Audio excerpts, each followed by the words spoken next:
7인승 차량이 압구정 거리의 LED 불빛을 가르며 천천히 미끄러지자 화랑 레스토랑 앞 늙은 느티나무 그늘 아래 움츠리고 서 있던 깡마른 몸 위로 차가운 빗줄기가 비쳤다. 화랑은 전면이 투명 유리로 된 2층 건물로 유리 샹들리에가 비처럼 속삭이고 있었다. 노인은 헤드라이트 불빛을 피하려 살짝 고개를 기울였고 깊은 눈에 깃든 피로감이 반딧불처럼 스쳐 사라졌다. 세월의 흔적으로 누렇게 변한 흰 셔츠는 소매가 손목보다 한 뼘 짧았고 배 부분은 헐렁했다. 검은색 바지는 3번 접어 올렸고 플라스틱 슬리퍼는 달아 빠져 있었다. 손에는 낡은 지갑과 해진 손수건 외에는 아무것도 없어 보이는 납작한 회색 천 가방이 들려 있었다. 오랜만이군. 평범한 사람처럼 밥 한 끼 먹어본 게 노인은 목구멍 바로 뒤에서 멎는 듯한 낮고 쉰 목소리로 중얼거렸다. 그는 숨을 한번 들이쉬고 옷깃을 여민 뒤 문을 밀고 안으로 들어갔다. 화랑 내부는 에어컨 바람으로 서늘했다. 바닥은 광택나는 화강암이었다. 검은 정장, 이브닝 드레스, 부드럽게 부딪히는 유리잔 소리에 이 모든 것이 노인의 플라스틱 슬리퍼 소리를 불협화음처럼 고급스러운 음악에 떨어진 모래알처럼 만들었다. 적지 않은 시선이 그를 훑고는 이내 외면하며 희미한 비웃음을 남겼다. 리셉션 데스크에서 호리호리한 몸매의 머리를 높이 묶고 옅은 붉은 입술을 한 여주인 지연이 고개를 들었다. 그녀의 미간에 잡힌 주름은 한순간에 사라지고 능숙한 미소로 바뀌었다. 안녕하세요. 어르신, 혼자 오셨어요? 그래, 빈자리 하나 주게. 지금은 주방 옆자리밖에 없네요. 좀 시끄럽고 덥고 별로 좋지 않을 텐데요. 그녀는 깃털처럼 가벼우면서도 가시 돋친 목소리로 말했다. 밥만 먹으면 돼, 노인은 담담하게 대답했다. 주방 옆자리는 볶음 요리의 마늘과 양파 냄새가 피어오르고 칼질 소리가 허공을 베는 듯 날카롭게 들리는 곳이었다. 흰 옷을 입은 주방 직원들이 쉴 새 없이 지나다니며 무심코 그의 의자를 건드리기도 했다. 그는 개의치 않았다. 그의 시선은 유리창에 비친 전등 너머 서울 저편의 어느 낡은 시절을 좇는 듯 멀리 향해 있었다. 지연은 메뉴판을 내려놓으며 그의 쪽으로 살짝 밀었다. 그녀의 눈이 재빨리 그의 머리부터 발끝까지 훑었다. 오늘의 특별 메뉴는 한우 스테이크입니다. 아니면 좀 더 저렴한 메뉴를 이용하셔도 되고요. 노인은 페이지를 한 장씩 넘기다 생선 요리 코너에서 멈췄다. 간장 소스를 곁들인 농어찜하고 뜨거운 매운탕, 그리고 보리차 한 잔 주게. 그녀의 눈에 순간 당혹감이 스쳤다. 그는 그녀가 생각했던 것보다 훨씬 능숙하게 주문했다. 네. 알겠습니다. 유리문이 열리고 젊은이들 무리가 들어섰다. 강한 향수 냄새, 번쩍이는 검은 셔츠, 가죽 구두가 바닥을 두드리는 소리가 북소리처럼 울렸다. 선두에는 강재혁이 있었다. 부모가 지어준 이름이 아니라 뒷골목이 만들어준 이름이었다. 손목에는 금도금 시계가 번쩍였고 입꼬리는 세상을 비웃는 듯 항상 올라가 있었다. 무리가 흩어져 대나무 정원이 꾸며진 VIP 구역에 자리를 잡았다. 재혁 형님, 자리는 준비되었습니다. 지연이 허리를 숙였다. 그녀가 뱉는 모든 단어에는 경외와 두려움이 섞여 있었다. 재혁은 주위를 한 바퀴 둘러보다가 유일하게 흰 식탁보도, 와인잔도, 꽃꽂이도 없는 곳의 주방 옆 테이블의 노인에게 시선을 멈췄다. 그는 코웃음을 쳤다. 화랑이 이제 자선 사업이라도 하나? 어디? 복권 파는 노인네들까지 들여놓고? 부하들이 마른 깡통처럼 건조하고 공허한 웃음을 터뜨렸다. 노인은 등을 꼿꼿이 세우고 테이블 가장자리에 손을 얹었다. 대답은 없었다. 다만 무언가를 깊이 삼키듯 눈을 살짝 깜빡일 뿐이었다. 카베르네 와인이 따라졌다. 구운 고기 연기가 소스 향과 뒤섞여 피어올랐다. 수군거리는 소리가 먼지처럼 퍼져나가기 시작했다. 강남이 요즘 정말 잡다해졌어. 저 노인네는 길이라도 잃었나. 옷차림 좀 봐. 카운터에 서 있던 지연은 그를 보며 가슴이 조여오는 것을 느꼈다. 그녀는 예전에 재혁이 단지 차를 통행로에서 빼달라고 했다는 이유로 경비원 아저씨를 마당 한가운데서 무릎 꿇고 사과하게 했던 일을 떠올렸다. 그날의 바람은 늙은 얼굴 위로 욕설을 하나하나 후려쳤다. 재혁은 잔을 들고 재미있는 장난이라도 생각난 듯 미소를 지었다. 술 한 잔 더 가져와. 어르신께 좋은 술 한 잔 대접하고 싶군. 대접이라는 단어에는 비아냥거리는 기름기가 묻어 있었다. 지연은 얼어붙었고 손이 떨려 잔이 쟁반에 부딪히며 쨍 하는 소리를 냈다. 재혁은 주방 옆 테이블로 다가갔다. 가볍게 손가락을 튕겨 잔을 내려놓으며 그의 목소리가 공중에 맴돌았다. 맛보시죠, 어르신. 이런 건 평생 맛본 적 없을 겁니다. 노인이 고개를 들었다. 미간을 찌푸리지도 시선을 내리지도 않았다. 그저 칼을 가지고 장난치는 아이를 보는 어른의 시선처럼 맞서지도 피하지도 않는 침착한 눈빛이었다. 그는 나지막이 말했다. 무엇이든 맛볼 수 있지만 사람을 업신여기는 것은 맛볼 수 없지. 실처럼 가느다란 말이었지만 재혁의 입가에 걸린 미소를 단번에 베어버렸다. 술잔이 기울었다. 근처에 있던 몇몇 손님들이 고개를 들었다. 침묵이 한 뼘 더 길어졌다. 재혁은 잠시 멈칫하다가 자기 테이블로 돌아갔다. 부하가 귓가에 속삭였다. 저렇게 기세등등하게 놔둘 겁니까, 형님? 뺨 한 대면 끝날 텐데요. 주방의 칼질 소리가 다시 들려왔다. 노인은 뜨거운 매운탕을 한 숟가락 떠서 입으로 불어 마셨다. 손은 약간 떨렸지만 눈빛은 시골 우물처럼 고요했다. 술이 들어가자 말이 거칠어졌다. 재혁은 갑자기 일어서더니 손에 든 잔을 마치 우연인 것처럼 한 바퀴 휘둘렀다. 쟁! 잔이 테이블 모서리에 부딪히며 붉은 와인이 낡은 소매 위로 쏟아지고 희끗한 머리카락에 점점이 튀었다. 어이쿠, 손이 미끄러졌네. 그는 무심한 눈으로 차갑게 웃었다. 노인은 천 가방을 열어 낡은 손수건을 꺼냈다. 그는 옷자락을 닫고 몸을 숙여 테이블에 번진 와인을 꼼꼼하고 천천히 마치 자기 집 처마의 빗물을 닦아내듯 닦았다. 한마디 말도 없었다. 그 침묵은 어떤 반격보다도 재혁을 더 뜨겁게 달아오르게 했다. 한 부하가 어깨를 툭 쳤다. 저 영감, 형님을 무시하는 겁니다. 이번에는 입꼬리가 칼날처럼 날카롭게 올라갔다. 갑자기 재혁이 손을 휘둘렀다. 자! 가볍지만 밤하늘의 번개처럼 날카로운 따귀 소리가 울렸다. 주름진 뺨 위로 5손가락 자국이 서서히 붉어졌다. 손수건이 툭 떨어져 와인 자국 옆에 조용히 놓였다. 북적이던 레스토랑은 갑자기 소리 없는 그림이 되었다. 누군가 목구멍 안으로 세상에 하고 삼켰지만 소리는 나오지 않았다. 옆 테이블의 노인은 자기 손도 떨릴까봐 서둘러 잔을 내려놓았다. 노인은 따귀를 맞은 쪽으로 고개를 돌렸다가 잠시 천장에 노란 조명을 올려다본 뒤 다시 고개를 숙여 손수건을 주웠다. 미안하군. 바닥을 적셔서 그는 멍하니 서 있는 종업원을 향해 이상할 정도로 가벼운 목소리로 말했다. 하룻밤만 재워달라. 나는 등을 창틀에 기대고 천천히 눈을 감았다.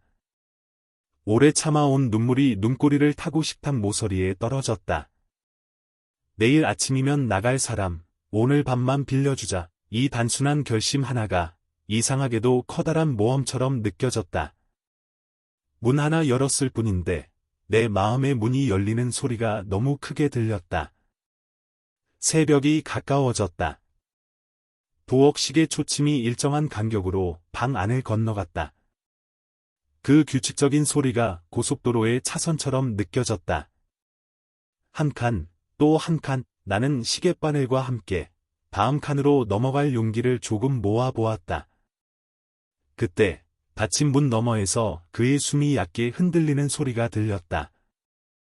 잠이 오지 않는 사람의 호흡. 열애전 병실의 숨과도 닮아 있었다. 나는 그 소리를 들으며 입술을 깨물었다. 그리고 아주 오래된 질문을 한 번만 마음속으로 다시 물었다. 내일 아침 그가 무엇을 말할까? 문득 내 안에서 또렷한 하나의 장면이 떠올랐다. 중앙분리대를 향해 달려가던 차, 놓쳐버린 브레이크, 터지는 흰숨, 그리고 말하지 못한 말들. 이 밤은 어쩌면 그 말들을 하나씩 찾아내는 밤의 시작일지 모른다. 나는 등불을 끄지 않은 채로 새벽을 기다렸다. 그리고 그 새벽, 부엌 시계가 날짜를 넘길 즈음. 닫힌 문 너머에서 아주 조심스러운, 그러나 분명한 두드림이 들려왔다. 재수 씨. 제가 드릴 말씀이 있습니다. 방 안 공기는 밤과 아침 사이의 경계에 머물러 있었다. 어둠은 옅어지고 빛은 아직 서랍 속에 감춰진 듯했다. 나는 조심스레 방문을 두드렸다. 들어오세요. 안에서 아주 낮게 대답이 흘렀다. 문을 열자 그가 이불 위에 허리를 세운 채 앉아 있었다. 두 손은 무릎 위에서 가지런했지만 손끝은 떨렸다. 마치 오래된 현악기에 줄이 미세하게 울리는 것처럼. 부엌으로 나와요. 아이 깨기 전에.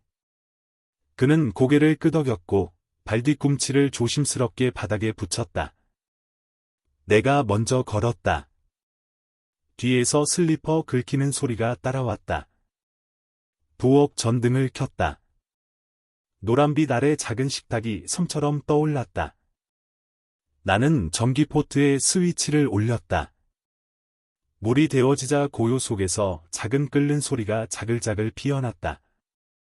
그 소리만으로도 집이 덜 낯설어졌다. 앉으세요. 그는 말없이 의자 한쪽에 앉았다. 나는 컵 2개를 꺼내어 차를 탔다. 백차를 우릴 때 나는 은은한 향과 김이 눈앞에서 기척을 만들었다. 컵 하나를 그의 앞에 미끄러지듯 밀었다. 그가 두 손으로 감싸 쥐자 그 손등의 혈관이 푸르게 드러났다. 근육이 빠져 앙성한 손이었다. 하고 싶은 말이 있다고 했죠. 내 말투는 내가 생각한 것보다 차분했다. 사실 심장은 시계를 대신해 뛰고 있었다. 그는 들숨을 길게 삼켰다. 재수 씨. 그가 입을 열었다. 사고 그날 병실 문을 열었을 때 제가 해야 할 말이 뭔지 알고 있었습니다. 그런데 그때 저는 제 입을 제 손으로 틀어막고 있더군요.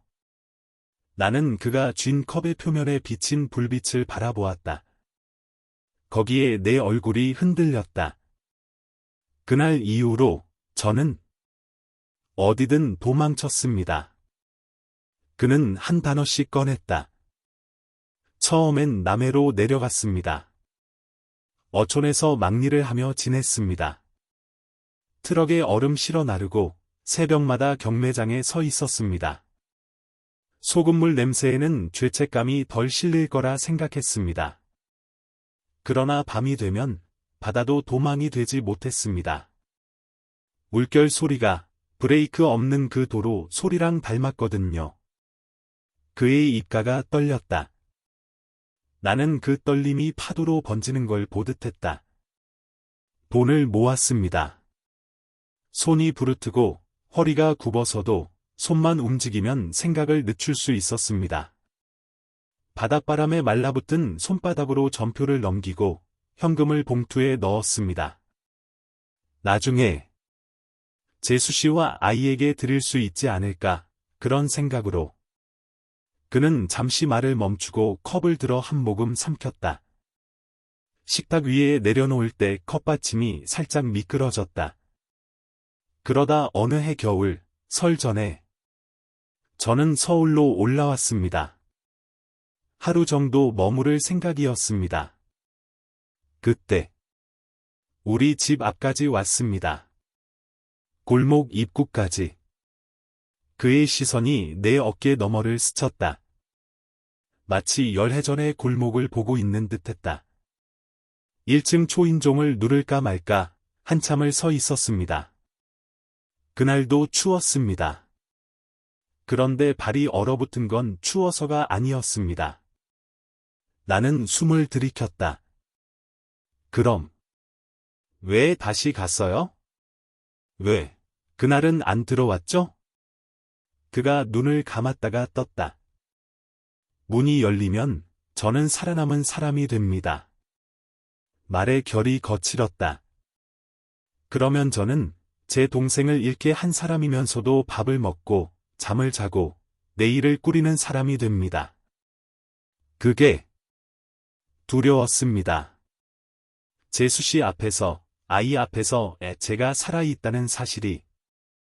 그는 손등으로 이마를 훑었다. 그 손길이 닿은 피부가 한순간 하얗게 가라앉았다가 다시 돌아왔다. 그래서 열해를? 내 목소리는 쓸쓸하게 올라갔다.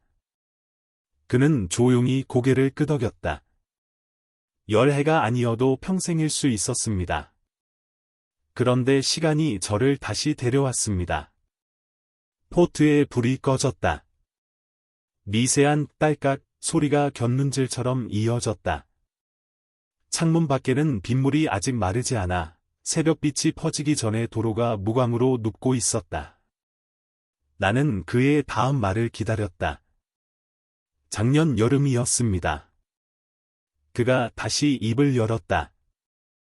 몸살인 줄 알았습니다. 어지럽고 밑배가 더부룩하고 조금 살이 빠졌습니다.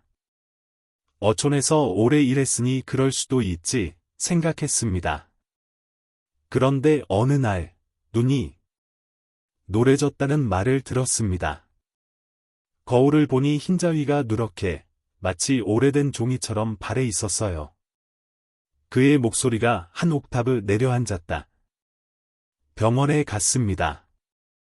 이것저것 검사하고 며칠 뒤 결과를 보자고 하더군요. 그리고 그날 의사가 제 눈을 보고 조심스럽게 말을 꺼냈습니다. 췌장 쪽에 안 좋은 게 보입니다. 그는 문장들을 베어 물듯 천천히 이어붙였다. 하얀 복도에서 내 발소리가 너무 크게 들렸습니다. 창가에 서서 손바닥으로 유리창을 짚었는데 뜨거운 손에서도 유리가 차갑게 식어 들어왔습니다. 그날 밤 저는 어촌 방 한가운데 서서 오랫동안 제 그림자를 밟고 서 있었습니다. 내 손이 컵 손잡이를 더 꽉 잡았다. 손가락 마디가 희게 질렸다. 병원에서는 뭐라고 했어요? 수술은 어렵다 했습니다. 약으로 시간을 벌 수는 있다고. 하지만 길지는 않을 거라고. 그는 짧게 숨을 토했다. 그 얘기를 듣고 바로 떠올린 얼굴이 있었습니다. 재수 씨와 아이. 그리고 제 동생. 그는 식탁 모서리로 시선을 떨구었다. 지연이 아직 떨리는 손으로 보리차를 가져왔다. 따뜻한 차입니다. 어르신, 그녀는 마치 정성을 바치듯 두 손으로 찻잔을 내려놓았다. 한 선생님은 가볍게 고개를 끄덕였다. 보리차 향이 피어오르며 이름 없는 기억들을 건드렸다. 민태성은 아들을 돌아보았다. 무릎 꿇어, 그는 나지막이 말했다. 재혁은 입을 열었지만 소리가 나오지 않았다. 입술만 한번 떨리더니 두 무릎이 돌바닥에 쿵 하고 떨어졌다. 무릎이 바닥에 닿는 소리는 마치 정신을 차리게 하는 일격 같다. 부하들은 서로를 멍하니 쳐다보았다. 강한 술과 시끄러운 밤으로 만들어진 제역이라는 이름이 갑자기 그림자처럼 쪼그라들었다.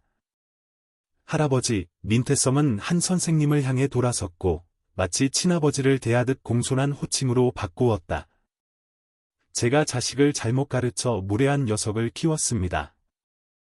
저를 한 대 때려서 이 아이가 평생 기억하게 해주십시오. 한 선생님은 찻잔을 내려놓고 손바닥에 옹기로 잔 가장자리를 덮였다. 나는 서울에서 70번 넘는 겨울을 살면서 두려움 때문에 현명해진 사람도, 사랑 때문에 현명해진 사람도 많이 보았네. 나는 아이가 두려워하라고 때리지도 않고 현명해지라고 때리지도 않네. 다만 세상이 무릎 꿇리기 전에 스스로 고개 숙일 줄 알기를 바랄 뿐이지. 제역은 몸을 떨었다. 그는 더 깊이 고개를 숙였고 어깨는 마치 누군가 목과 심장 사이의 끈을 당기는 것처럼 가볍게 흔들렸다. 서화연 회장은 똑바로 서서 낮지만 맑은 목소리로 말했다. 여기 계신 모든 분들은 제가 왜 그분께 평생 빚을 졌다고 말했는지 알 권리가 있습니다. 그녀는 잠시 말을 멈추고 샹들리에 너머로 수십 년 전을 회상하는 듯 바라보았다. 25년 전, 저는 남대문 시장에서 슬리퍼 한 켤레씩 팔았습니다. 손톱이 보라색으로 변할 만큼 추웠고, 목소리가 목구멍에서 부서질 만큼 바람이 거셌습니다.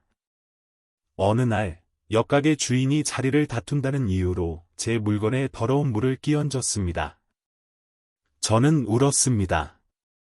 더러워서가 아니라 더 이상 설 곳이 없어서였습니다. 그녀는 가볍게 침을 삼켰다. 그분 한 선생님께서 제 손에 방수포 한 장과 낡은 테이블 하나를 쥐어주며 말씀하셨습니다. 여기 서서 양보하지 말 거라.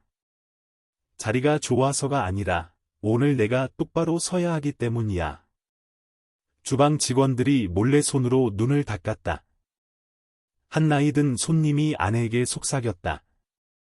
그 시절 남대문 시장은 정말 혹독했지.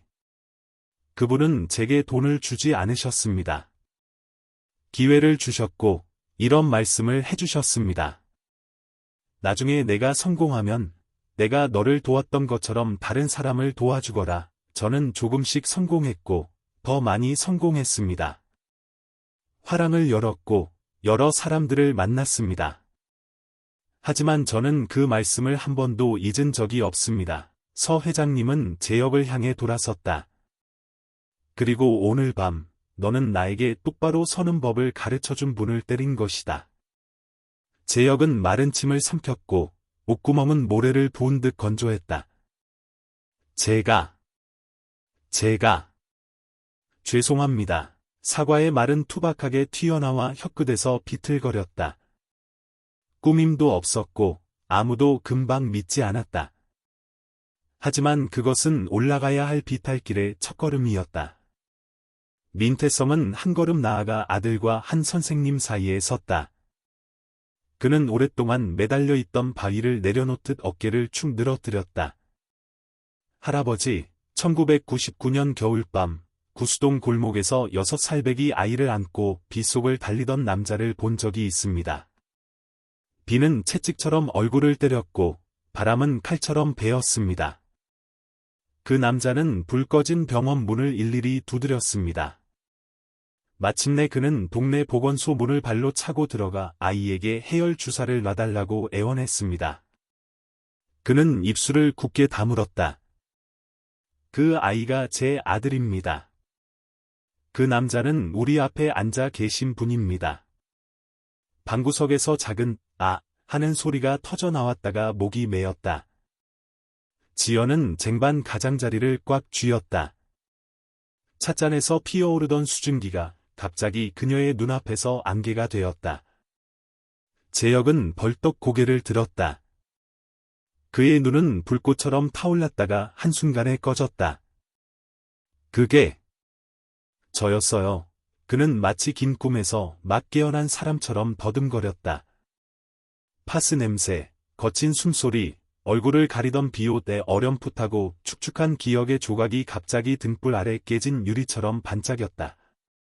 너는 열이 40도까지 올랐었지, 민태성이 나지막이 말했다. 내 엄마는 일찍 세상을 떠났고, 아빠는 그때 부산항의 화물 때문에 발이 묶여 있었다. 할아버지는 옛날 하숙집 이웃으로 모두에게 물을 길어다 주고 주전자를 떼어주던 분이었지. 그날 밤, 그분은 너를 안고 3km를 뛰셨다.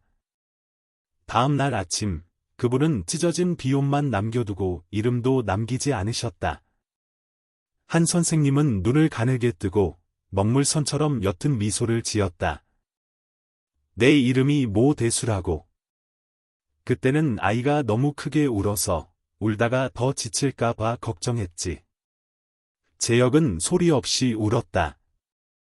어깨만 들썩이고 뜨거운 눈물이 갑자기 손등 위로 뚝뚝 떨어졌다.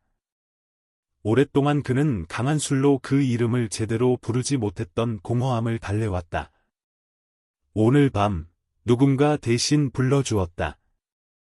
은혜. 일어나라, 민태성이 아들에게 말했다. 재혁이 일어서자 그는 한 선생님을 향해 돌아섰다. 제가 허락을 구합니다. 이 아이가 직접 말하게 해주십시오. 재혁은 다시 한번 고개를 숙였다. 이마가 바지가랑이에 거의 닿을 만큼 깊었다. 할아버지. 제가 무례했습니다.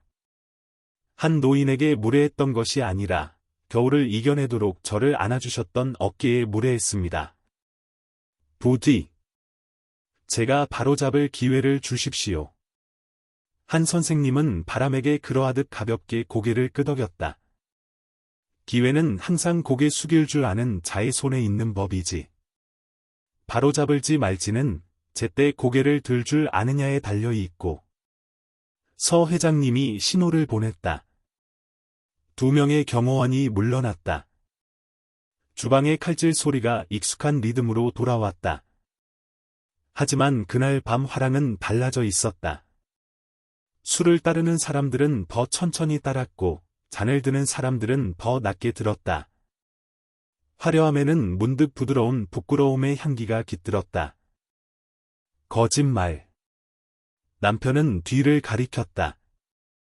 그 뒤엔 중앙분리대의 반사등이 작은 별처럼 이어져 있었다.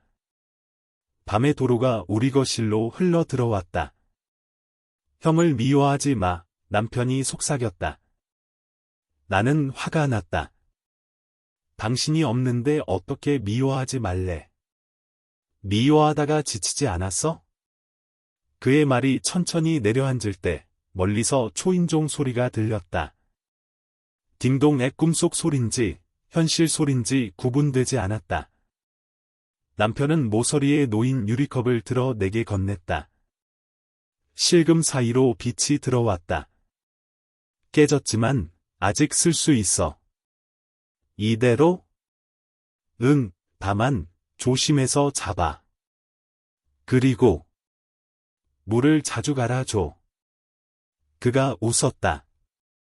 그 웃음을 볼 때마다 내 가슴 밑바닥에서 아주 조용한 파문이 일었다. 형은 내가 묻자 남편은 한 걸음 물러났다. 문 앞에서 오래 서 있었어. 늘. 그의 뒷모습이 흩어졌다. 반사등의 줄기가 부엌 타일로 흘러왔다가 햇빛으로 바뀌었다. 눈을 떴다. 부엌 시계 초침이 한 칸 소리를 내며 움직였다. 꿈은 짧았지만 오래 남았다. 나는 베개에 얼굴을 묻어 뜨거운 숨을 한번 내쉬었다. 미워하다가 지치지 않았어? 그 말이 식탁에 앉아버렸고 내 마음은 그를 일으켜 세우지 못했다. 정오 조금 지나 초인종이 울렸다. 이번엔 현실이었다. 딩동. 나는 잠깐 눈을 감았다가 문을 열었다. 아주버님이 고개를 숙인 채 서 있었고 그의 옆에는 검은 서류 가방을 든 여자가 있었다. 재수 씨, 변호사. 김현주 씨입니다. 여자는 단정히 인사했다. 안녕하세요. 불편하실 텐데 시간 내주셔서 감사합니다. 거실 테이블 위에 서류 몇 장이 가지런히 놓였다. 인감증명, 위임장, 증여계약, 초안, 그리고 보험해지 예상금액 정리표. 도장 자국이 붉게 찍힌 종이들은 행정의 냄새를 풍겼다. 나는 한 장씩 넘겼다. 활자들이 칸 속에 차곡차곡 누워 있었다. 각 문장 사이로 열해전의 침묵이 스며 있었다. 간단히 설명드리면 변호사가 말했다. 의뢰인께서 보유하신 예금과 조만간 매각 예정인 선박에서 나오는 대금을 재수씨와 자녀분께 증여하는 절차입니다. 증여세는 단어들이 내 귀에 들어오다가 다시 나갔다. 세금, 비율, 공증, 효력. 나는 중간중간에 고개를 끄덕였지만 실제로는 다른 장면을 보고 있었다. 병원 복도, 닫힌 눈꺼풀, 차 안에 흰 에어백. 그리고 어젯밤, 하룻밤만 재워달라 던 그 목소리. 재수씨, 아주버님이 조심스럽게 입을 열었다. 모든 게 늦었습니다. 그래도 늦은 것 중에 가장 덜 늦은 걸 택하고 싶습니다. 그는 손등을 어루만졌다. 긁힌 자국이 여기저기 작은 선으로 남아 있었다. 변호사의 시선이 잠깐 그 손등에 머물다 지나갔다. 나는 물을 따랐다. 유리컵에 실금의 빛이 박혔다. 아주버님은 컵을 두 손으로 받았다. 입술이 컵 가장자리에 닿는 순간 손목이 미세하게 떨렸다. 오전에 꿈을 꾸었어요. 내가 말했다. 그와 변호사가 동시에 나를 보았다. 남편이 나왔어요. 형을 미워하지 말라고 했어요. 내 말에 아주버님의 어깨가 거칠게 흔들렸다. 그는 고개를 아주 낮게 숙였다. 그럴 자격이 없는데. 그건 제 목이에요. 나는 말했다. 미워하는 것도, 멈추는 것도. 잠시 후, 변호사가 서류 묶음을 내게 밀었다. 오늘 전부 마무리할 필요는 없습니다. 읽어보시고, 궁금한 점은 언제든 연락 주세요. 종이의 모서리가 내 손가락을 스쳤다. 가느다란 통증이 피어올랐다. 나는 무의식적으로 그 부분을 문질렀다. 피는 나지 않았는데도 쓰라렸다. 아이에게 아주버님이 조심스레 말을 이었다. 오늘 얼굴을 보여도 되겠습니까? 교문 앞에서 멀찍이라도. 사과를. 그의 말이 멈췄다. 입천장에서 걸린 듯했다. 나는 그를 보았다. 그의 눈은 오래 잤어도 못 깬 사람처럼 충혈되어 있었다. 홍채는 여전히 선명했지만 흰자위는 조금 더 누렇게 물든 것 같다. 손등에 긁힌 자국도 어젯밤보다 붉었다. 그는 숨을 고르게 들이마시려 애쓰는 듯했다.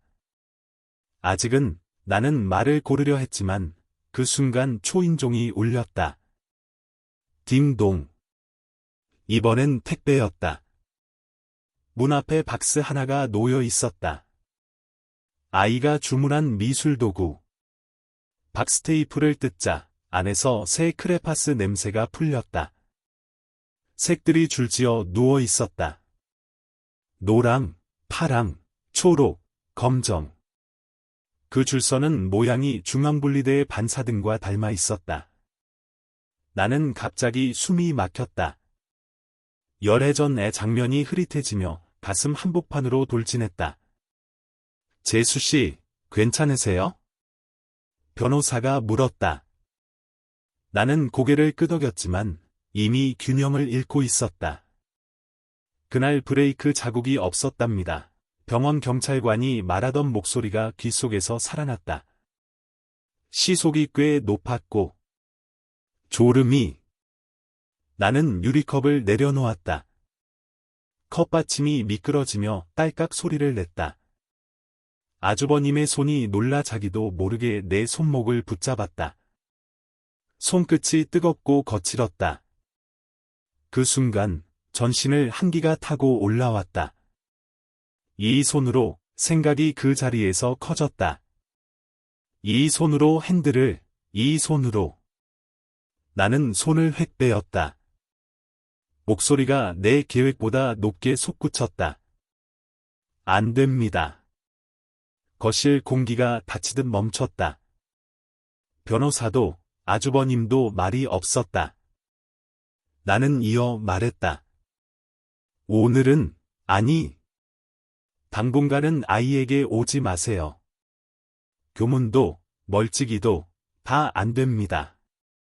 말끝이 떨려서 더 단단하게 강조하려 했지만 오히려 부러진 유리처럼 날카로워졌다. 아주버님의 눈동자가 흔들렸다. 그렇죠. 그렇겠죠.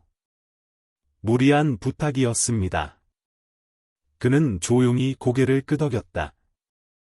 그러나 입술을 물어 피가 맺혔다. 그의 어깨가 더 좁아진 듯 보였다. 변호사가 내 표정을 살피며 말했다. 시간을 드리는 게 좋을 것 같습니다. 오늘은 서류만 놓고 가겠습니다. 나는 고개를 끄덕였다.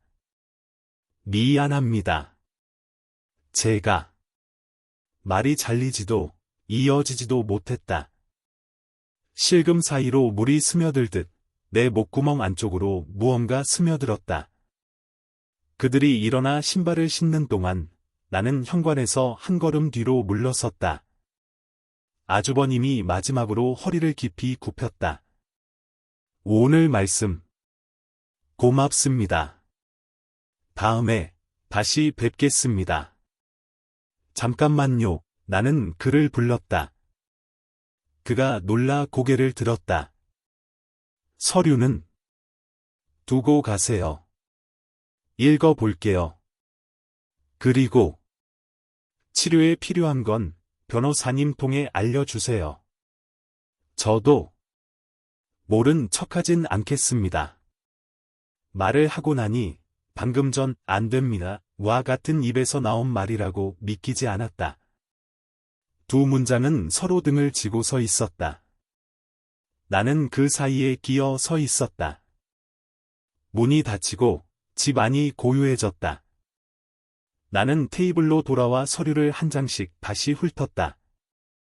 글자들이 파도처럼 잔잔히 밀려갔다. 문득 마지막 장 아래 무언가가 끼어 있는 게 보였다. 작은 사과 카드였다. 흰 종이 위, 삐뚤한 글씨. 죄송합니다. 그리고 고맙습니다. 올림. 글씨의 획마다 망설임이 묻어 있었다. 어느 획은 두 번 그으며 진해졌고 어느 획은 중간에 멈춰 햇볕에 바랜 줄처럼 가늘었다. 그때 휴대전화에 문자 한 통이 울렸다. 미술학원 공지였다.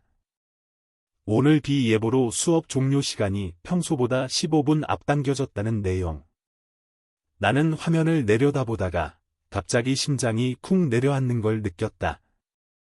교문, 방금 내가 내뱉은 단어가 다시 떠올랐다. 오늘은 안 됩니다. 나는 우산과 카디건을 집어들고 급히 현관으로 갔다. 신발을 신고 문을 열자 복도의 공기가 비 냄새를 머금고 있었다. 엘리베이터 버튼을 누르며 나는 마음속에서 누군가에게 계속 말했다. 미워하다가 지치지 않았어? 그 목소리와 방금 전에 내 목소리가 충돌했다. 아파트 앞 도로에 도착했을 때 비는 아주 가는 실처럼 내렸다.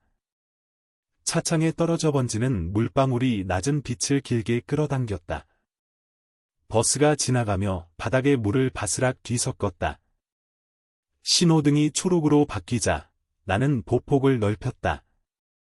교문이 모퉁이를 돌아 나타났고 그 앞에 사람들의 우산이 작은 숲처럼 울렁거렸다. 나는 무의식적으로 사람들의 얼굴을 훑었다. 혹시 그 순간 우산 숲 사이에서 낯익은 어깨선이 보였다. 마른 체격, 약간 굽은 등 회색 점퍼의 모서리가 비에 젖어 색이 짙어졌다. 그는 멀리 서 있었다. 아주 멀리는 아니었지만 분명 가까이도 아니었다. 교문을 직접 바라보지 않고 건너편 전봇대의 안전표지판을 보는 척하고 있었다. 그 시선 끝이 교문과 1cm쯤 어긋나 있었다. 나도 모르게 발이 멈췄다. 우산의 끝에서 떨어지는 물방울이 내 손등을 적셨다. 안 됩니다. 내가 던진 말이 오늘 나를 따라온 것이다. 그러나 지금 이 사람은 정말 다가가지 않고 있었다. 그는 빗속에서 그저 서 있었다. 그 자세는 열애전 병실 문 앞에서 내가 했던 자세와 닮아 있었다. 들어갈 수 없어서 들어가지 못한 사람의 자세. 교문 안쪽에서 아이들의 웃음소리가 터졌다. 방과 후 자유의 첫 발자국. 아이가 우산을 펴며 걸어 나왔다. 나는 손을 흔들 준비를 했다. 동시에 회색 점퍼가 아주 미세하게 흔들렸다. 그는 나를 보지 못한 채, 아이를 보지 못한 채, 하늘을 한번 올려다보았다. 빗방울이 그의 뺨을 타고 내려왔다. 그게 눈물인지 빗물인지 분간할 수 없었다. 아마 둘 다였을 것이다. 나는 결심했다. 오늘은 애 아니라고. 그러나 영원히 애 아니라고. 엄마, 아이가 나를 발견하고 뛰어왔다. 나는 미소를 지으며 우산을 더 열어주었다. 아이를 안는 순간 빗물 냄새와 크레파스 상자의 왁스 냄새가 섞여 코끝을 스쳤다. 아이의 체온이 내 팔 안에 정확히 들어왔다. 나는 일부러 시선을 옆으로 돌리지 않았다. 다만 빗방울이 우산 끝에서 뚝뚝 떨어지는 리듬 속에서 건너편 어딘가에 서 있을 회색 점퍼를 마음으로 세었다. 하나, 둘, 셋. 신호등이 다시 바뀌자 사람들의 무리가 움직였다. 우리가 걸음을 옮길 때 건너편의 작은 그림자도 천천히 반대쪽으로 사라졌다. 나는 그 사람을 부르지 않았다. 오늘은 여기까지. 집으로 돌아오는 길, 아이는 새로 받은 크레파스 자랑을 멈추지 않았다. 엄마, 이 노란색 봐, 햇빛 같지? 나는 웃으며 대답했다. 그래, 햇빛 같네. 집에 도착해 우산을 털어 세워놓고 아이의 젖은 소매를 갈아입혔다. 부엌 조명이 다시 노랗게 켜졌다. 나는 싱크대 앞에 서서 숨을 길게 골랐다. 그리고 아주 천천히 테이블 위 서류 더미에서 마지막 장을 꺼냈다. 볼펜을 쥔 손에 실금이 간 유리컵이 겹쳐 보였다. 깨졌지만 아직 쓸 수 있어. 꿈속 남편의 말이 다시 떠올랐다. 나는 볼펜을 내려놓았다. 오늘은 서명하지 않기로 했다. 대신 한 줄을 썼다. 다음 주에 다시 이야기합시다. 조건, 아이 이야기는 나와 먼저. 그 문장이 내 오늘의 문지방이 되기를 바랐다. 넘기도, 물러서기도 할 수 있는 그런 선. 창문을 두드리는 비 소리에 초인종이 없는 밤처럼 집이 잔잔해졌다. 나는 아이 방 문을 빼꼼 열어보았다. 아이가 크레파스 상자를 품에 안고 잠이 들었다. 파란 뚜껑 위로 작은 손이 얹어 있었다. 그 손은 아직 어떤 핸들도 잡지 않았다. 잡아야 할 것은 연필과 책, 우산과 내 손뿐이었다. 거실로 돌아와 등 스위치를 반쯤 낮추었다. 반쯤의 빛 속에서 실금은 덜 눈에 띄었다. 그러나 사라진 건 아니었다. 사라지지 않는 것을 안고 사는 법의 그 긴 연습은 이제 겨우 절반을 지난 듯했다. 어쩌면 내일 혹은 모레. 나는 다시 안 됩니다. 와, 괜찮습니다. 사이에 서 있을 것이다. 그때는 어느 쪽으로든 한 발 더 내딛어 보자. 오늘의 나는 여기서 멈춘다. 문지방 위에서 한 박자 더 숨을 고른다. 빗소리가 박자를 세어준다. 그리고 아주 멀지 않은 곳에서 초인종이 한번 가볍게 울리는 소리가 마음속에서 났다. 딩동. 그 소리는 이제도 아니고 아직도 아니었다. 그저 다음을 예고하는 소리였다. 비가 멎자 아파트 앞 플라타너스 잎이 무겁게 빛났다. 사흘이 지났다. 그 사이 변호사에게서 연락이 왔다. 이번 주 금요일 오후 잠깐만 뵐 수 있을까요? 서류 설명드리고 재수씨가 적어주신 조건을 초안에 반영했습니다. 메시지 아래에 내가 며칠 전 적어보낸 손글씨가 사진으로 첨부되어 있었다. 다음 주에 다시 이야기합시다. 조건, 아이 이야기는 나와 먼저. 그리고 아이와의 만남은 내가 때라 판단할 대로. 그 한 줄을 보낸 뒤로 나는 밤마다 다시 쓰고 지우는 연습을 했다. 아니요, 와, 예, 사이에서 너무 빨리 고개를 끄덕이지 않는 연습. 금요일, 약속 시간보다 조금 일찍 도착했다. 작은 로펌 사무실은 3층, 오래된 건물의 끝복도에 있었다. 계단참에서 들창문을 통과한 빛이 먼지 입자를 비추었다. 나는 그 먼지들이 엷은 금가루처럼 떠다니는 모습을 한참 보았다. 금은 깨진 유리컵의 실금에도 비친다. 그 생각이 스쳤다. 문이 열리고 변호사가 먼저 인사했다. 오시느라 고생하셨어요. 잠시만 기다리시면 의뢰인분도 곧 도착합니다. 잠시 뒤 아주버님이 들어섰다. 회색 점퍼 대신 단정한 네이비 자켓이었다. 그러나 피부빛은 더 노랗게 물들어 있었다. 눈밑이 훌쩍 패여 마치 눈동자를 받치는 그릇이 얇아진 듯 보였다. 거실 겸 상담실의 테이블 위에 종이들이 가지런히 놓였다. 증여계약 초안, 신탁 설정 제안서, 의료 관련 위임장. 변호사는 조목조목 설명했다. 자녀분 앞으로 교육비 신탁을 우선 설정하고 재수씨 생활비 보전은 월별로 분할 지급하는 구조로 해보았습니다. 이자율과 운용계획은? 나는 중간중간 질문했다. 해지 수수료는 어느 정도인가요? 만약 아주버님 상태가 급격히 변하면 미처 처리 못한 부분은요? 변호사는 차분히 답했다. 문장과 숫자들이 내 귀에 들어와 일정한 간격으로 자리를 잡았다. 무언가가 아주 조금 균형을 찾는 느낌. 그리고 변호사가 망설이다 말을 이었다. 의뢰인께서 별도로 재수씨께 전하고 싶은 것이 있다고 하셔서 제 입으로 먼저 예고만 드립니다. 당혹스러우실 수도 있어요. 나는 아주버님을 보았다. 그가 조심스럽게 가방을 열었다. 낡은 휴대전화 접이식, 작은 창에 스크래치가 잔뜩 난 애가 손바닥에 놓였다. 그가 뚜껑을 조용히 열었다. 켜지는 소리가 오래된 오르골처럼 느리게 흘렀다. 열해 전 사고가 나고 재수씨께 드리려 했던, 그러나 차마 못 드렸던 겁니다. 그가 목을 가다듬었다. 경찰 조사 마치고 모든 게 흐릿하던 며칠 뒤 병원에서 형의 소지품을 받았습니다.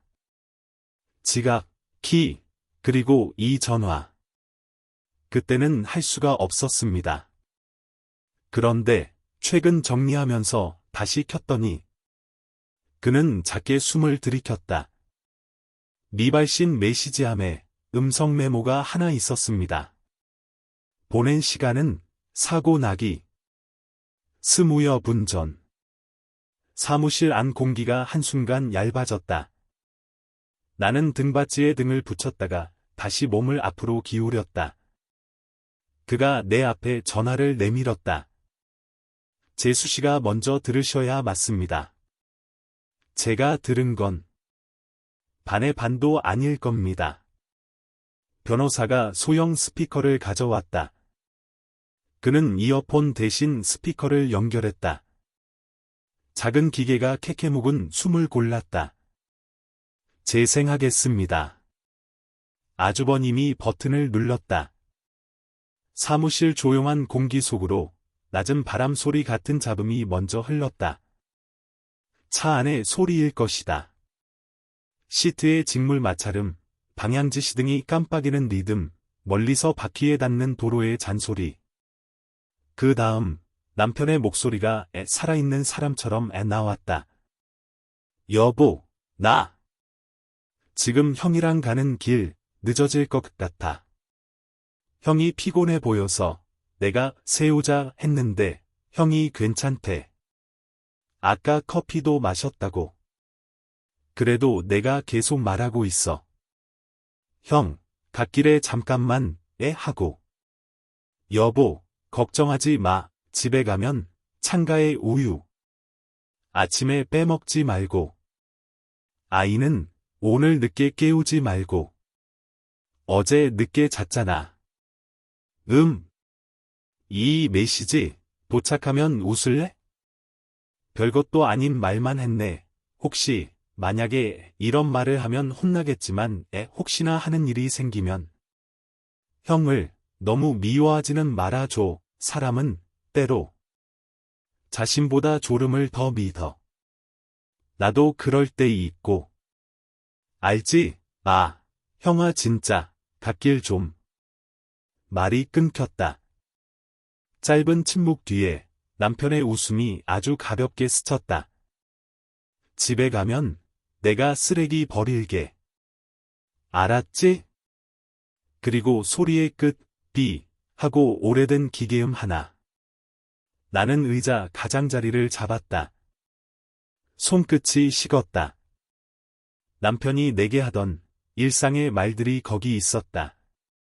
우유, 아이, 쓰레기. 그 사소함이 이렇게 무너질 줄은 몰랐다.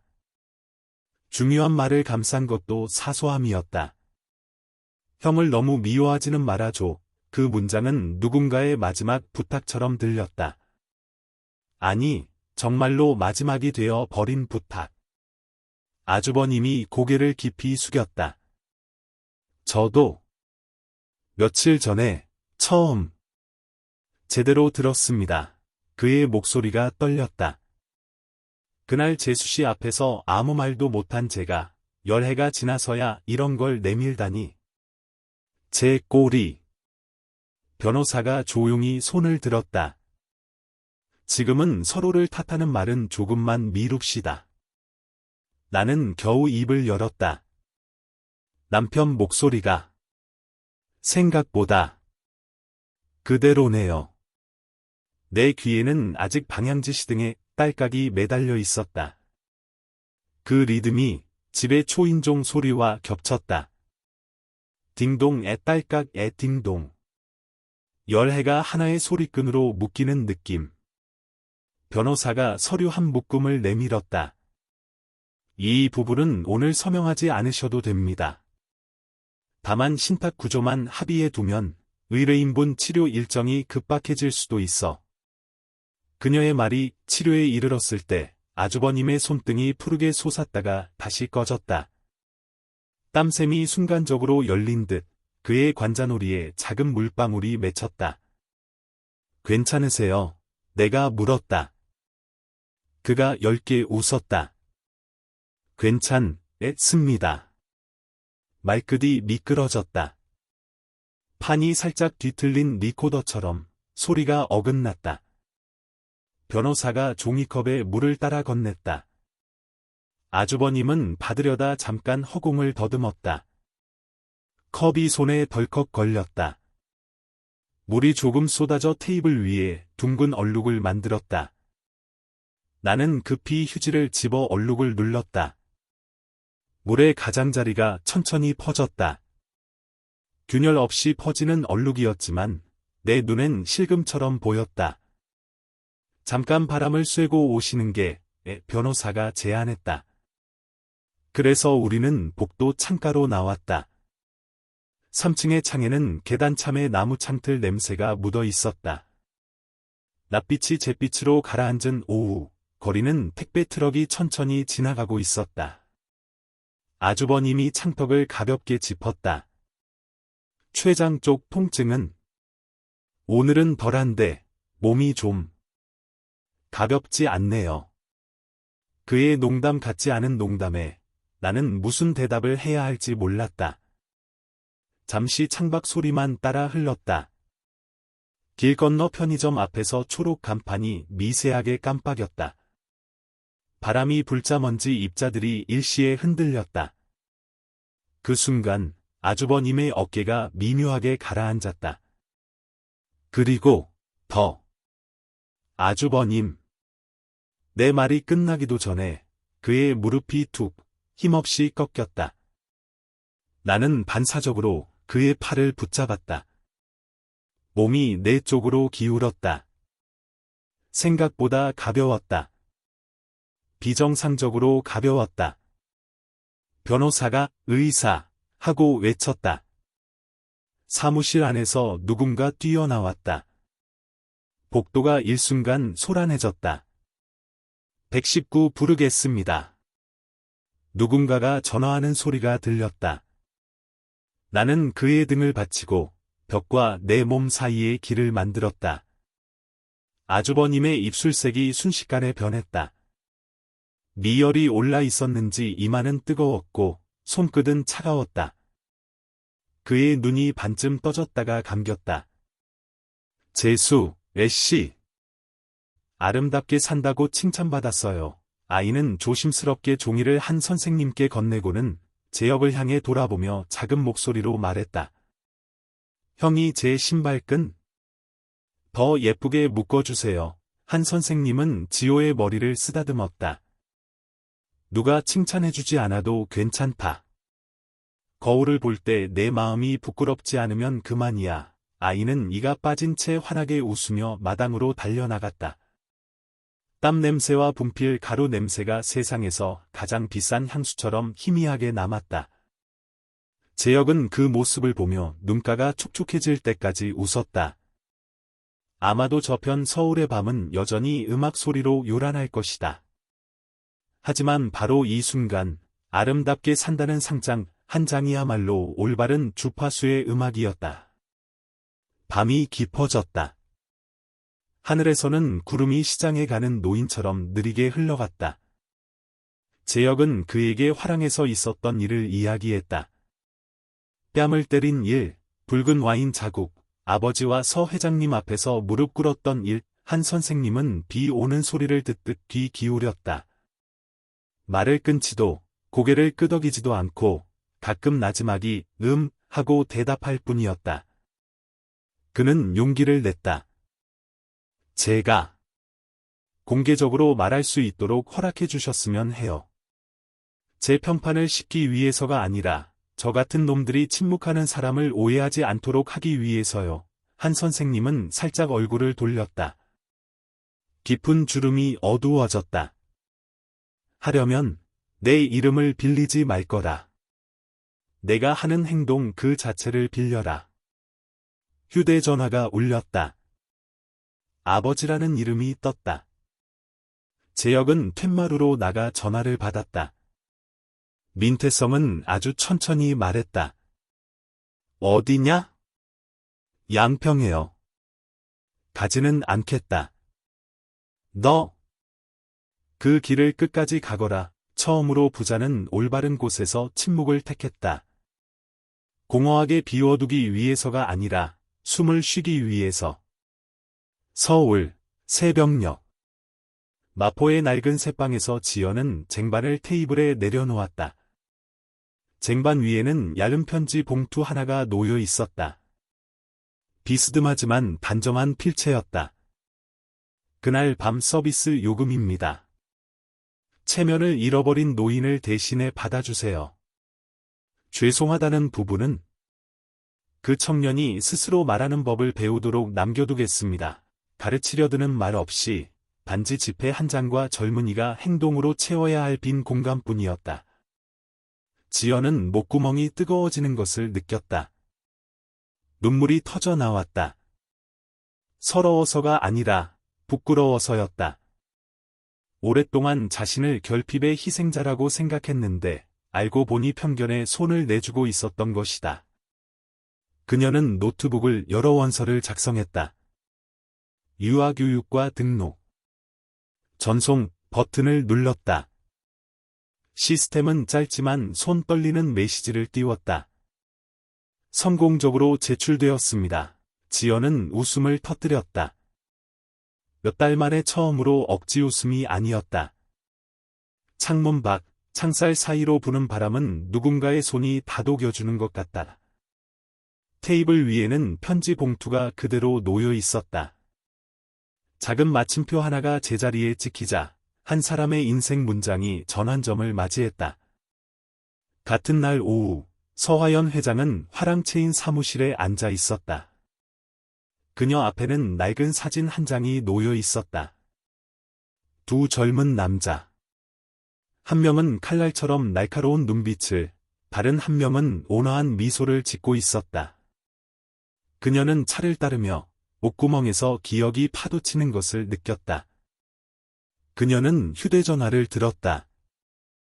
재혁아, 내가 말하고 싶다면 내가 무대를 열어주마. 하지만 이건 홍보가 아니야. 그의 겨울 우리를 안고 넘었던 분께 드리는 한 번의 절이다. 수화기 저편에서 그는 짧게 대답했다.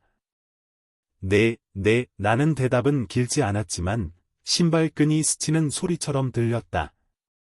이제 누군가 허리 숙여주기를 기다리지 않고 스스로 묻고 있는 사람의 소리였다. 양평, 두 번째 밤, 감나무 아래 한 선생님은 다시 밥상을 차렸다. 또다시 거꾸로 놓인 젓가락 한 벌이 놓였다. 할아버지. 아직도 누구를 기다리세요? 재혁이 물었다.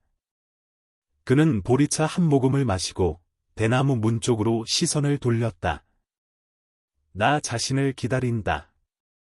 때로는 다른 사람의 분노에 길을 잃을 때가 있지.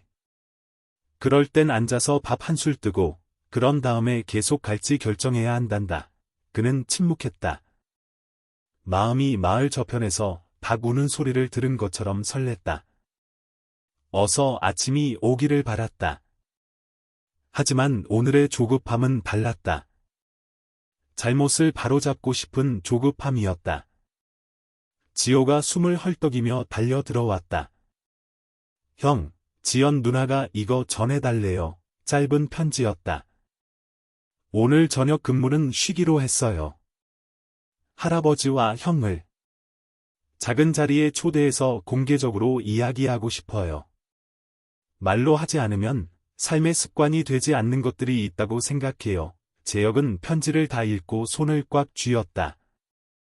걱정돼서가 아니라 행동보다 말이 앞설까 두려워서였다. 한 선생님이 고개를 끄덕였다. 가거라. 하지만 기억해라. 우리는 착한 일에 대해 이야기하러 가는 것이지 착한 일을 자랑하러 가는 게 아니란다. 그날 밤, 두 남자는 밤늦도록 앉아 있었다. 무대의 조명이나 대사, 대본에 대해 이야기하지 않았다. 그들은 그저 침묵의 조각들에 손수건 한 장, 쏟아졌던 붉은 와인 한 잔, 한 번의 무릎 꿇음, 구두 한 켤레, 거꾸로 놓인 젓가락 한 벌에을 맞춰 하나의 완전한 문장을 만들었다. 그리고 마을 저편에서 닭이 마지막 울음을 울었을 때, 한 선생님은 나지막이 한마디 힘주어 말했다. 내일, 내 마음으로 말하거라. 나는 아래에 서 있겠다. 아래에 서야 높은 곳에 있는 사람이 무슨 말을 하는지 똑똑히 들리는 법이니. 다음 날 아침, 양평에서 서울로 가는 길은 한 줄기 테이프처럼 노면에 햇살이 반사되어 반짝였다. 차 안에서 재혁은 다시 광을 낸 구두를 끌어안고 있었다. 자랑하기 위해서가 아니라 스스로에게 상기시키기 위해서였다. 누군가 내 신발끈을 풀어 내 떨리는 발에 묶어준 적이 있었다. 그는 창밖을 보았다. 초가을의 은행나무들이 눈부시게 노랬다. 그는 눈을 가늘게 떴다. 순간 어디선가 지호의 가느다란 그림자, 지연의 고개 끄덕임, 그리고 젓가락 한 벌을 단정하게 놓던 한 선생님의 깡말은 손이 스쳐 지나갔다. 그 모든 것이 하나의 기호처럼 정렬되어 길이라는 한 글자를 가리키고 있었다. 서울은 볶은 커피 향과 지하철을 오르내리는 사람들 소리로 그들을 맞았다. 화랑은 2층의 작은 회의실을 정리해 두었다. 현수막도 배경도 없이 그저 낮은 나무 단상 하나와 수십 개의 의자, 그리고 벽에 그림자를 들이우는 가느다란 대나무 화분 하나뿐이었다. 서 회장님은 주위를 둘러보고 직원에게 말했다. 조명을 좀 줄여. 사람들이 자신을 보기보다 서로를 볼 수 있도록. 그러고는 복도에서 한 선생님을 만나 깊이 고개를 숙였다. 감사합니다. 라고 말하는 대신 그저 미소 지었다. 그것은 이미 답을 외운 사람의 미소였다. 도울 수 있으면 돕고 간판은 걸지 않는다. 회의실은 점점 차올랐다. 뺨을 때렸던 그 밤에 있었던 사람들이 조용히 앉아 있었다. 어떤 이는 배우자를, 어떤 이는 자녀까지 데리고 왔다. 지연은 어색하게 마이크를 확인하다가 혼자 웃었다. 마이크는 필요 없겠네요. 서 회장님이 시작하라는 신호를 보냈다. 재혁은 일어섰다. 가슴이 비가 오기 전처럼 두근거렸다. 그는 맨 뒷줄을 보았다. 한 선생님이 통로 바로 옆에 앉아 양손을 무릎 위에 얹고 마치 이웃에게 요즘 비가 삐딱하게 내리는지 이야기를 듣는 사람처럼 평온했다. 재혁은 깊은 숨을 들이쉬었다. 저는 한 레스토랑에 들어가 술잔을 쏟았습니다. 한 노인의 몸 위뿐만 아니라 제 안에 있던 선량한 부분 위에도요. 나지막한 숨소리, 휴지 스치는 소리가 들렸다. 그는 한쪽 무릎을 꿇었다. 눈이 흐려졌다. 죄송하다는 말, 그리고 제 마음의 소리를 들을 수 있도록 침묵해 주셔서 감사하다는 말 외에는 드릴 말씀이 없습니다. 그는 가방을 열어 늙은 두 손 위에 구두를 올려놓았다. 이건 제가 직접 만든 겁니다. 사죄의 의미로, 그리고 사람으로 사는 길을 다시 걷기 위해서입니다. 무의식적인 박수 소리가 터져나왔다. 아무도 소리치지 않았다. 박수 소리는 파도처럼 퍼져나갔다. 부드럽고, 고르고, 꾸준했다. 이 부분은 아직 열려 있지만, 그건 내일의 이야기다. 회의실이 흩어지고, 서울에는 불이 켜졌다. 주차장으로 가는 길에 지연은 한 선생님이 바닥에 떨어진 종이 조각을 주워 쓰레기통에 넣는 것을 보았다. 작은 몸짓이었지만 불꽃처럼 눈에 와 닿았다. 그녀는 다가갔다. 할아버지. 감사합니다. 할아버지 덕분에 제 인생을 다른 길로 꺾을 용기를 냈어요. 그는 미소 지었다. 나 때문이 아니란다. 내 두 발이 스스로 꺾기를 선택했기 때문이지. 그러고는 그녀에게 갈색 종이봉투를 건넸다. 찐빵 좀 있다. 구두 닦기 아이에게 꼭 전해주렴. 그 아이는 공부해야 하니까. 지연은 찐빵 봉지를 끌어안고 눈물 너머로 웃었다. 계단 모퉁이에서 재혁은 가만히 서서 한 선생님의 깡마르고 꼿꼿한 뒷모습을 보며 마음속으로 아주 작은 맹세를 되풀이했다. 이제부터 화가 치밀 때마다 거꾸로 놓인 젓가락 한 벌을 상상하리라. 누군가 항상 자신을 위해 따뜻한 밥을 남겨두고 있음을 기억하기 위해. 자신이 더 이상 길을 잃지 않기 위해. 밤, 남산 비탈길을 내려오는 차 소리가 파도가 발을 해변으로 이끄는 소리처럼 들렸다. 양평 한옥 툇마루에는 거꾸로 놓인 젓가락 한 벌이 여전히 조용히 놓여 있었다. 마포의 한 새방에서는 유아교육과 원서가 제출 완료되었다. 가락시장에서는 아름답게 산다는 상장이 공책 2페이지 사이에 끼워져 있었다. 그리고 화랑에서는 방금 창고에 들어간 나무 단상이 다른 날을 기다리고 있었다. 어쩌면 누군가 사과하기 위해서가 아니라 잘못했던 사람이 바로잡으려 했기에 그를 지켜낸 방법에 대해 서로 이야기하기 위해서. 화랑 2층 회의실은 가득 찼다. 현수막도 배경도 없이 그저 낮은 나무 단상 하나와 수십 개의 의자, 그리고 벽에 그림자를 들이우는 가느다란 대나무 가지뿐이었다. 재혁은 사람들 앞에 서서 두 손을 마주 잡고 등은 꼿꼿했지만 심장은 북이 울리는 듯했다. 그는 주위를 둘러보았다. 누군가를 찾기 위해서가 아니라 자기 자신을 찾기 위해서였다. 저는 돈이 전부라고 생각했습니다. 권력을 쥐면 원하는 것을 할 수 있다고 믿었습니다. 저는 몇 년 동안 거짓된 칭찬과 차가운 고독 속에서 그렇게 살았습니다. 그는 높지 않지만 단단히 매듭지어진 실처럼 강단 있는 목소리로 말했다. 그러던 어느 날, 저는 술잔을 쏟았습니다. 한 노인의 몸 위뿐만 아니라 제 안에 있던 선량한 부분 위에도요. 속삭임이 멎었다. 늙은 눈빛들이 서서히 부드러워졌다. 맨 앞줄에서 서화연 회장은 한숨을 참았고 방맨 뒤에서 한 선생님은 무릎 위에 손을 얹은 채 바람 앞에 강물처럼 평온한 눈빛으로 조용히 앉아 있었다. 재혁이 깊이 고개를 숙였을 때 마지막 말이 건조하지만 진솔하게 터져나왔다. 시간을 되돌릴 수 있다면 제가 바로잡을 용기가 있었을지 확신할 수 없습니다. 하지만 오늘 저는 바로잡기를 선택합니다. 가장 먼저 일어선 사람은 서 회장님이었다. 그녀는 박수를 쳤다. 요란하지는 않았지만 자랑스러운 박수였다. 그리고 박수 소리는 파도처럼 퍼져나가 고르고 따뜻하게 부서졌다. 사회자가 감정이 섞인 목소리로 단상에 올랐다. 재혁 씨, 감사합니다. 그리고 이제 특별한 분을 모시겠습니다. 우리의 침묵하는 은인, 한 선생님이십니다. 방 안의 모든 시선이 한 방향으로 쏠렸다. 한 선생님은 천천히 일어섰다. 재혁은 한 계단 내려와 가방을 열고 직접 만든 가죽 구두를 두 손으로 받쳐 들었다. 바느질은 가늘지만 단단했다. 그러고는 한쪽 무릎을 꿇고 구두를 받쳤다.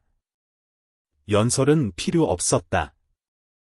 단지 늙은 손이 젊은이의 어깨 위에 놓였을 뿐, 그것만으로도 방 안의 모든 사람들은 천천히 숨쉬는 법을 다시 배우기에 충분했다.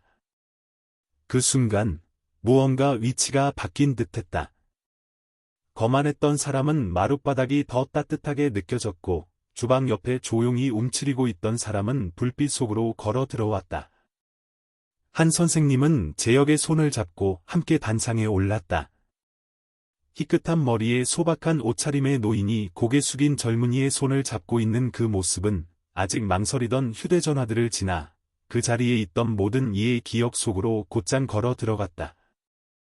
마이크도 화려한 문장도 필요 없었다. 옅은 미소와 깊은 절, 그리고 두 사람 사이에 놓인 구두 한 켤레만으로 그것은 실수에서 부활로 가는 길 위의 작은 이정표가 되었다. 다음 날 아침, 한 지역 신문에 두 사람의 사진이 실렸다. 자극적인 헤드라인 없이 단지 몇 글자뿐이었다. 한 손이 내밀어질 때 다른 손은 그것을 잡고 일어선다. 그 소박한 글자들은 많은 사람들이 하루를 시작하는 커피 한 잔 앞에서 평소보다 천천히 읽게 만들었다. 같은 날 아침, 지연은 더 이상 저녁 근무를 나가지 않았다. 그녀는 동네에서 임시로 빌린 교실에 서 있었다. 앞에는 플라스틱 슬리퍼를 신고 몸보다 큰 옷을 입은 아이들 몇몇이 앉아 있었다. 그녀는 조용히 남겨졌던 짧은 편지를 떠올렸다. 약간의 서비스 요금과 죄송하다는 부분은 그 청년이 스스로 말하는 법을 배우도록 남겨두겠습니다. 라는 메시지뿐이었지만 마음이 이상하게 따뜻해졌다. 묵은 편견들이 소금이 비에 녹듯 스르르 사라지는 것에 부끄러움을 느꼈다. 그녀는 칠판에 마치 자기 자신의 이름을 쓰듯 또박또박 표어를 썼다. 친절은 선택이다. 털모자를 쓴 지호는 구두 닦기 통을 꼭 쥔 채 맨 앞줄에 수줍게 앉아 있었다. 여기에 내 이름 써봐. 지연이 연필을 건네주었다. 이제부터 너도 다른 아이들처럼 배울 권리가 있어. 아이의 웃음이 터져나왔다. 툇마루 앞 노인의 고갯짓처럼 소박한 웃음이었다. 나는 아이를 바라보았다. 어젯밤 중환자실에서 들었던 부탁이 떠올랐다. 그래. 비 오면 우산처럼 떠오를 거야. 아이의 손이 내 손을 더 꼭 잡았다. 그 작은 손의 온기가 장례식장의 찬 공기를 천천히 덮였다. 문상객들이 돌아간 뒤 빈소에 잠시 우리 둘만 남았다. 나는 투명한 물컵에 물을 갈아 넣었다. 컵 벽면에 아주 얇은 실금이 있었다. 임시로 마련한 물컵마저 우리 집의 컵처럼 갈라져 있었다. 깨졌지만 아직 쓸 수 있어.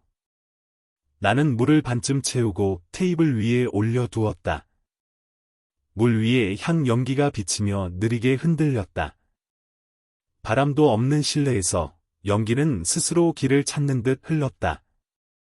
장례가 마무리될 즈음 변호사가 다가와 조심스레 봉투 하나를 건넸다. 의뢰인께서 살아계실 때 미리 맡겨둔 편지입니다. 재수 씨께. 봉투에는 낯익은 글씨로 짧게 적혀 있었다. 재수 씨께. 나는 봉투를 바로 열지 않았다. 얼른 읽고 싶지 않은 마음과 더 늦추고 싶지 않은 마음이 싸웠다. 결국 집에 돌아와 부엌 등불 아래에서 조용히 봉인을 풀었다. 종이가 미세하게 비명을 냈다. 재수 씨. 밤마다 문 앞에서 발을 떼지 못하던 사람이었습니다. 그래도 마지막엔 제가 누르지 못한 초인종을 재수 씨가 대신 눌러주셨습니다. 문을 열어주셔서 고맙습니다. 제가 떠난 뒤에도 부엌의 등불을 켜주세요. 아이가 크레파스를 펼칠 때 옆에서 한번 웃어주세요. 물컵에 물을 갈아주시듯 마음을 갈아주세요. 실금이 있어도 물은 담깁니다.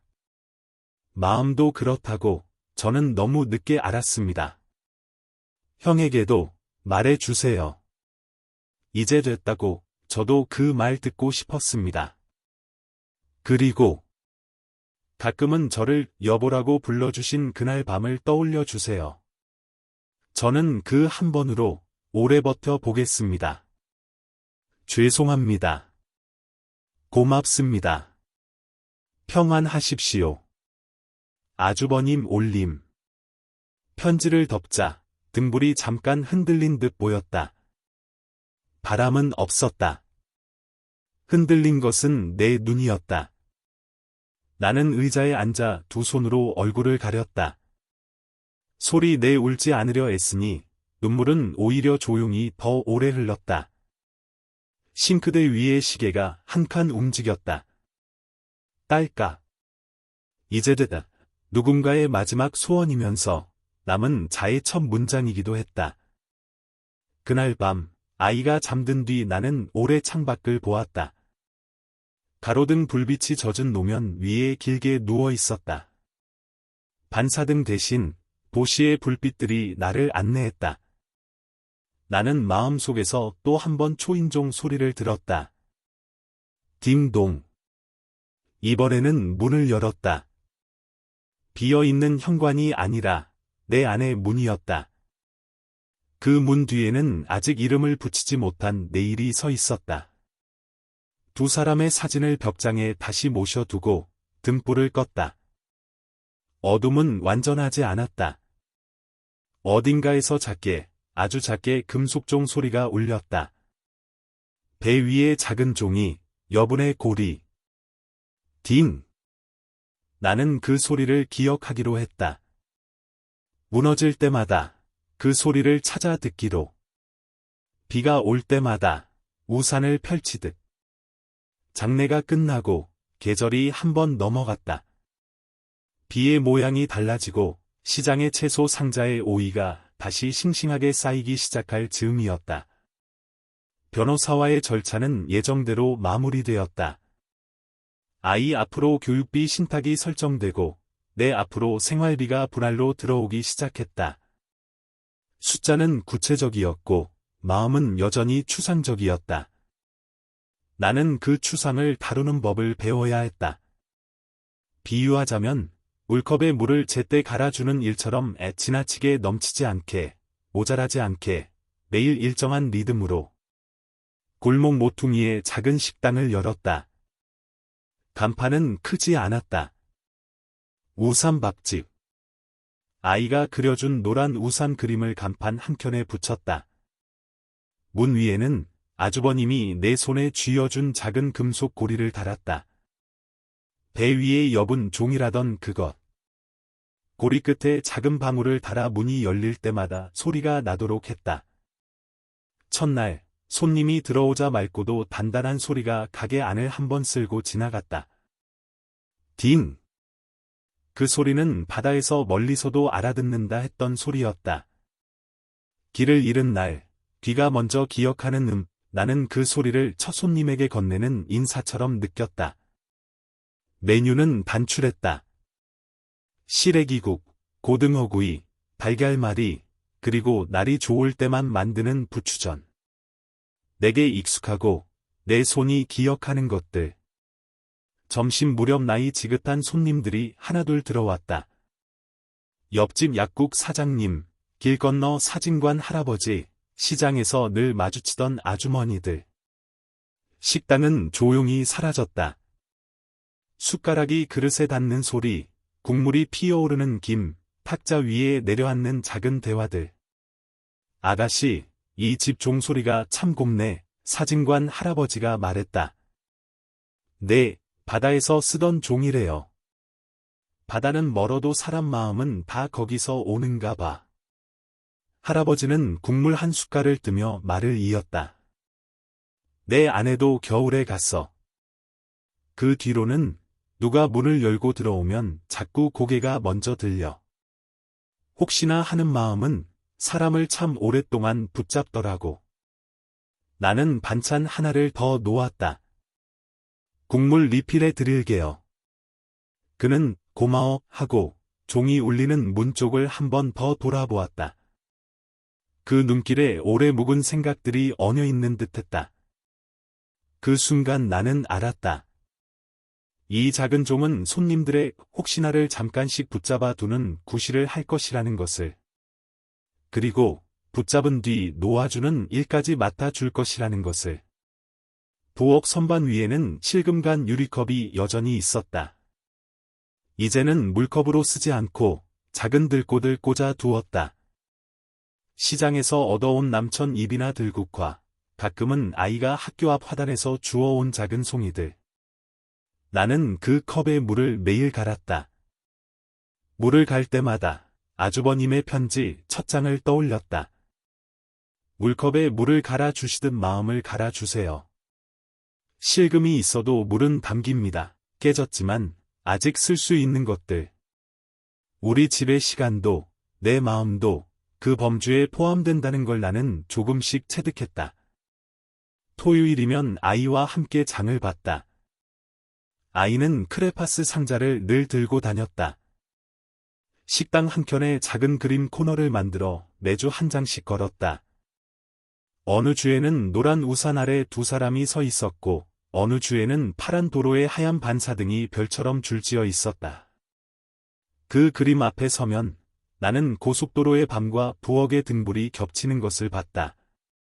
밤과 집, 슬픔과 밥, 작별과 인사에 서로 다른 것들이 한 화면 안에 잦아드는 장면을. 어느 늦여름, 우리는 강변도로를 찾았다. 사고 현장 근처였다. 떨리는 마음으로 그곳을 몇 번이나 지나가다 이날은 차를 세웠다. 아이에게 말했다. 아빠와 아저씨가 마지막으로 지나갔던 길이야. 우리는 하얀 국화 몇 송이를 내려놓고 한참 서 있었다. 반사등이 낮 햇빛을 반사하며 조용히 반짝거렸다. 아이가 물었다. 엄마, 저 불빛이 밤에는 더 반짝이지? 응, 길을 잃지 않게 해주지. 아이의 손이 내 손을 찾았다. 작은 손 안에 다른 온기가 포개졌다. 우리는 오래 서 있지 않았다. 너무 오랜 이별은 길의 의미를 흐리게 하니까. 그러나 충분히 서 있었다. 손을 잡고 다시 길 위로 올라설 만큼은. 가을이 오기 직전 변호사가 식당으로 들렀다. 일 끝나고 들렀다는 얼굴이었다. 근황이 궁금했어요. 그녀는 고등어구이를 맛있게 먹고 계산대 앞에서 작은 봉투를 건넸다. 이건 의뢰인분 명의로 되어 있던 배의 마지막 정산서예요. 향후 잡비 처리도 제가 다 마무리할게요. 그리고 그분이 부탁하신 말 전해도 될까요? 나는 고개를 끄덕였다. 이제 됐다고 형에게 전해달라고 하셨죠. 사실은 재수 씨께도 같은 말을 전하고 싶어 하셨을 거예요. 봉투는 가벼웠다. 그러나 그 말은 묵직했다. 이제 됐다 끝내기 위한 말이 아니라 이제야 시작할 수 있다는 의미의 말. 나는 웃으며 말했다. 오늘 저녁 메뉴 부추전 추가해야겠네요. 어떤 밤에는 반죽을 조금 더 치대야 잘 부쳐지거든요. 변호사가 웃었다. 이 집말 왜 이렇게 다 요리가 돼요? 우리는 종이 울리는 문소리를 들으며 작게 인사를 나눴다. 딩. 밤이면 종종 꿈을 꾸었다. 꿈속에서 남편과 아주버님은 자주 함께 있었다. 어떤 날은 도로 옆갓길에, 어떤 날은 부엌 등불 아래에. 둘은 말수가 적었다. 남편은 늘 그렇듯 조용한 미소를 지었고 아주버님은 쑥스러워 눈을 내리깔았다. 나는 그들에게 같은 말을 건넸다. 이제 됐다. 그 말 뒤에는 남편에게는 미워하다가 이제 그만 지칠게 가, 아주버님에게는 도망치지 않겠다는 약속, 끝까지 지켜줘서 고마워,가 붙었다. 말은 짧았지만 꿈에서 깨어났을 때 내 가슴은 오래 따뜻했다. 사람을 살리는 건 결국 긴 설명이 아니고 짧은 말 한 줄과 그 말에 따라오는 침묵이라는 걸 열해 만에 알았다. 어느 비 오는 날 저녁, 종이 한 번 울리고 한 할머니가 들어왔다. 젖은 우산 끝에서 물방울이 떨어졌다. 따뜻한 국 있나? 시래기국 있습니다. 할머니는 한 그릇을 비우고 그릇을 손으로 감싸 쥔 채 말했다. 젊은 시절에 남편을 먼저 보냈지. 그날 이후로는 문소리에 늘 놀랐어. 혹시 돌아온 건가 싶어서. 나이 들어서는 덜할 줄 알았는데 아니더라고. 나는 조심스럽게 물었다. 지금은 어떤 소리를 기다리세요? 할머니가 잠시 생각하더니 웃었다. 지금은 내 이름 부르는 소리. 손자 녀석이 뛰어들어와 할머니 하고 부르는 소리. 나는 반찬을 하나 더 놓았다. 다음에는 손자분이랑 같이 오세요. 그녀가 돌아갈 때 종이 한 번 더 울렸다. 딩. 그 소리 뒤로 할머니의 작은 등과 젖은 우산이 골목 끝으로 사라졌다. 나는 문을 닫고 물을 갈았다. 실금의 잔에 꽃을 꽂아 두었다. 비가 오면 꽃들이 더 오래 버틴다. 물이 자주 갈아지니까. 그날 밤 아이와 집으로 돌아가는 길에 초인종이 울렸다. 딩동. 아파트의 그 소리는 여전히 내 가슴을 먼저 두드렸다. 그러나 이제 나는 그 소리를 다른 소리와 함께 들었다. 가게 문종의 딩, 응급실 엘리베이터의 딩, 부엌 시계의 딸깍. 그 소리들이 겹쳤다가 흩어지고 다시 하나로 모였다. 이름을 붙인다면 살아있는 집의 합창 같은 것. 집에 들어와 아이를 씻기고 숙제를 봐주고 잠을 재웠다. 아이가 눈을 감으면서 속삭였다. 엄마, 비 오면 우리 가게 종 더 크게 울려? 응, 비가 쏟아지면 소리가 멀리 가. 그럼 아빠도 듣겠다. 그럼. 듣지. 아이의 손이 내 손을 찾았다. 나는 그 손을 꼭 잡고 아주 조용히 말했다. 내가 걷는 길에 비가 오면 우산은 뒤집히지 않게 고쳐줄게. 그 문장은 중환자실에서 들었던 부탁의 변주였다. 나는 이제 그 부탁을 내 말로 말할 수 있었다. 밤이 깊어지자 부엌 등불을 낮추었다. 실금은 덜 눈에 띄었다. 그러나 나는 알고 있었다. 사라진 게 아니라 함께 사는 법을 배운 것뿐이라는 걸. 싱크대 위에 남편의 사진과 아주버님의 사진을 나란히 놓았다. 장례식장 이후로는 두 사진을 벽장에 넣지 않았다. 집에 빛이 닿는 곳에 두었다. 여보. 나는 사진을 보며 낮게 불렀다. 오늘도 물을 갈았어. 국도 넘치지 않게 끓였고. 아이는 노란 우산을 그렸어. 시장 아주머니가 부추를 더 주셨어. 내일은 부추전을 더 굽자고 아이가 약속했어. 사진 속 미소가 조금 더 밝아진 것 같다. 그리고 아주버님. 나는 다른 사진을 향해 말했다. 이제 됐어요. 당신이 미발신으로 남겨둔 말들 오늘 내 마음에서 발신합니다. 고맙습니다. 평안하십시오. 내일도 문이 열릴 때 종이 울릴 거예요. 그 소리에 맞춰 나는 밥을 짓고 물을 갈고 아이를 키울 겁니다. 말을 끝내자 창문 너머에서 바람이 아주 살짝 흔들렸다. 금속 고리가 어딘가에서 작게 부딪히는 소리가 났다. 딩! 나는 그 소리를 응답이라 생각했다. 얼마 뒤 식당에 작은 변화가 생겼다. 손님들 중 몇몇이 자신의 물갈이 이야기를 종종 남기고 갔다. 남편을 보낸 이야기, 부모를 보낸 이야기, 젊은 날의 잘못을 오래 끌고 오다 놓은 이야기. 나는 그 이야기들을 반찬처럼 조용히 받았다. 그리고 다음 날 물을 갈았다. 매일 새 물을 부어 넣는 일, 그것이 내가 할 수 있는 가장 좋은 위로라는 걸 알게 되었다. 첫눈이 내리던 날, 아이는 크레파스로 흰 점들을 잔뜩 찍어 한 장을 완성했다. 제목을 물으니 아이가 말했다. 엄마, 이건 반사등 눈이야. 밤에 반짝이는 눈. 나는 웃었다.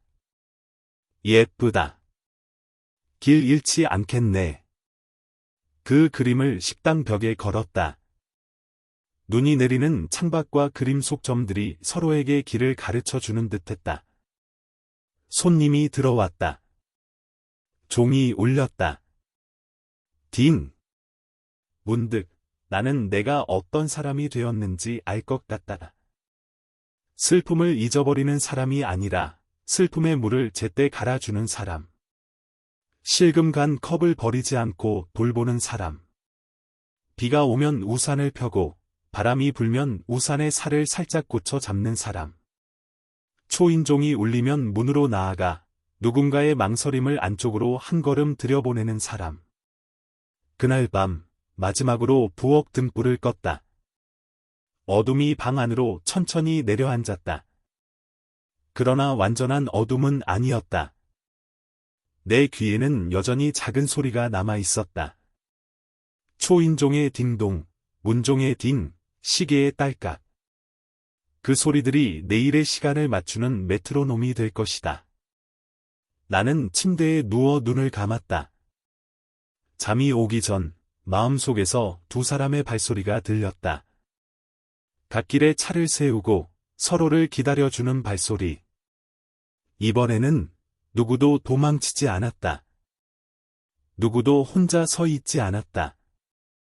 두 사람은 어둠의 끝에서 손을 흔들었다.